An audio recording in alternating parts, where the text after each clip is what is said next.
एक बार की बात है, मुंबई के एक व्यस्त रेलवे स्टेशन पर एक बूढ़ा भिखारी बैठा करता था। उसका नाम था रघु। रोज सुबह से शाम तक वह स्टेशन के एक कोने में बैठा भीख मांगता।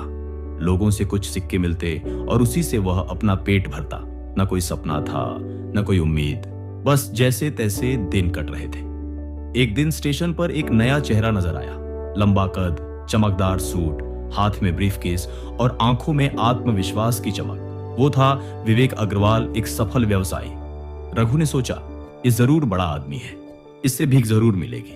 रघु ने हाथ फैलाया और बोला, साहब कुछ दे दीजिए, 2 दिन से भूखा हूं। विवेक ने उसकी ओर देखा और मुस्कुराकर बोला, तुम हमेशा मांगते हो, कभी कुछ देने की भी सोची है? रघु चौंक गया, बोला, साहब मैं तो खुद भिखारी हूं, मैं क्या दे सकता हूं? विवेक ने गंभीरता से कहा, जब तक देने का नजरिया नहीं आएगा तब तक लेने की कीमत नहीं बनती। व्यापार लेन देन का नाम है। अगर तुम देने की सोचो तो लेने की हकदारी भी खुद ब खुद आ जाएगी। यह कहकर विवेक ट्रेन में बैठ गया और चला गया। लेकिन उसकी बातें रघु के दिल में उतर गईं। उस रात रघु सो नहीं पाया। मैं क्या दे सकता हूं? यही सवाल उसे बेचैन कर रहा था। उसके पास पैसा नहीं, ताकत नहीं, लेकिन शायद कुछ और। अगली सुबह स्टेशन के पास झाड़ियों में कुछ रंग बिरंगे फूल खिले हुए थे। रघु को ख्याल आया, अगर मैं इन फूलों को देकर लोगों को थोड़ा मुस्कुराने का मौका दूं तो क्या ये मेरा देना नहीं होगा?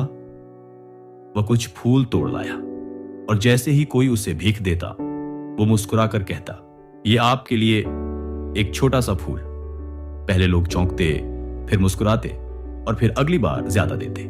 धीरे धीरे रघु की पहचान बन गई, फूल वाला भिखारी। स्टेशन पर आने जाने वाले लोग उसे जानने लगे। रघु का दिल अब हल्का नहीं, भारी हुआ करता, गर्व से। अब रघु हर दिन सुबह जल्दी उठकर ताजे फूल इकट्ठा करता, उन्हें सजाता और फिर स्टेशन पर बैठता। उसके फूल इतने सुंदर होते कि लोग भीख नहीं, खुशी से पैसे देते। कई तो बच्चों के लिए फूल भी मांगते। धीरे धीरे रघु ने पैसे जोड़ने शुरू किए। कुछ महीनों में उसके पास इतने पैसे हो गए कि उसने स्टेशन के पास एक ठेले वाले से दोस्ती की और एक छोटी सी टोकरी फूलों की खरीदनी शुरू की।